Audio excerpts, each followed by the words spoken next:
I just made a video about reverse sear steak, and I'm sure I will get a ton of people asking me, why don't I just sous vide it? And I think it's about time for me to come out of the closet and say it like it is. I am not a big fan of the sous vide method. I don't mean just for steak, I mean for almost everything. There are a couple of exceptions.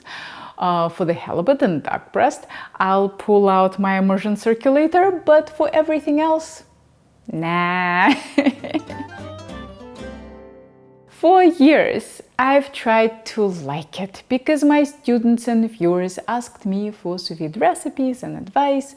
I've made videos about it, I've taught cooking classes about it, but my heart is just not in that vacuum-sealed bag. There are a couple of reasons for my sous vide apathy. The first one is uniformity. Sous vide produces perfectly uniform results. It sounds like a feature, right?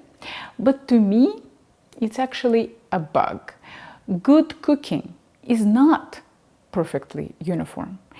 A charred crust with a medium rare inside is a close approximation of a beautifully cooked piece of meat, but it's not the same as a beautifully cooked piece of meat.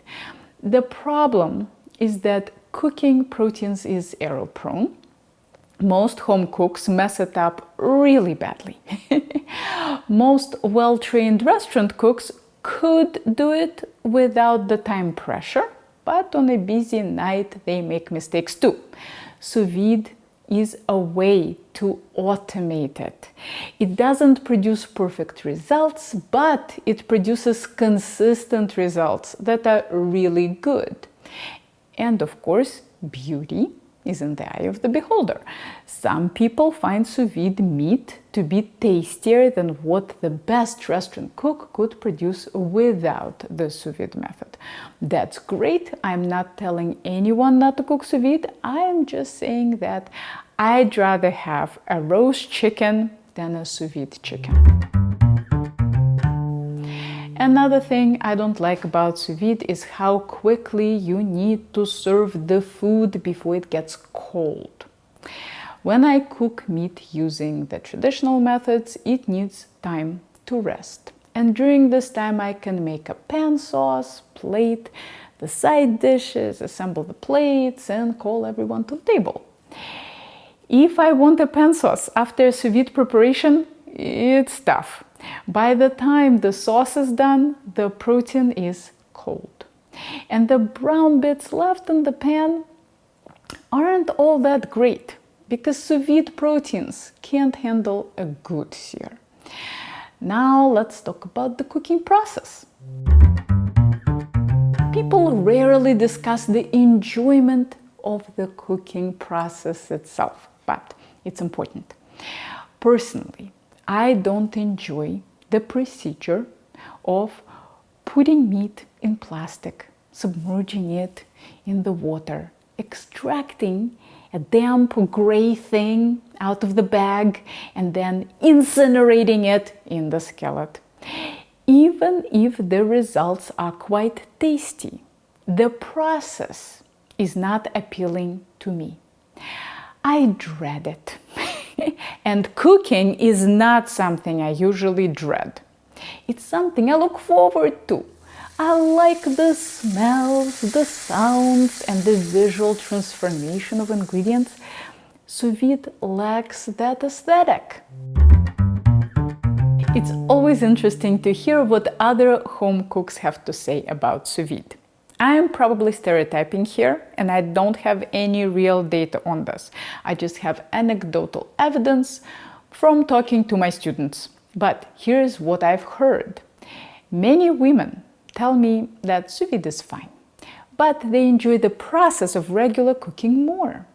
They might use it for convenience here and there, but I'm not hearing a ton of enthusiasm from most women.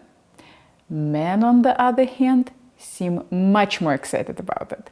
If Thomas Keller, Grant Achatz, and Renee Redzepi use it, They want to use it too. They want to be like the big boys. Another sentiment is the pure joy that there is a tool that gives you control, that you can own control. Given what a control freak I am, I totally understand. I completely expected to feel this way too. I love scales, thermometers, and other control tools. Why don't I feel the same about Sous-Vide? I'm not sure, but here's my best guess. A thermometer doesn't change a steak. It checks a steak. A scale doesn't change pasta. If I serve you a bowl of pasta, you'll never know if I weighed the flour or if I measured it by handfuls. But the food cooked using the sous-vide method is blatantly obvious. A sous-vide egg is not a poached egg. And the sous-vide chicken is not a roast chicken. To me. Maybe to someone it's not the same, it's even better. But to me, it's not better. What are your thoughts? Do you cook using the sous-vide method? What do you cook and why? Is it more convenient? Is it more tasty? Or is it both? Here are more thought-provoking culinary videos for you to check out. And if you are ever in the Boston area, maybe I'll see you in one of my classes.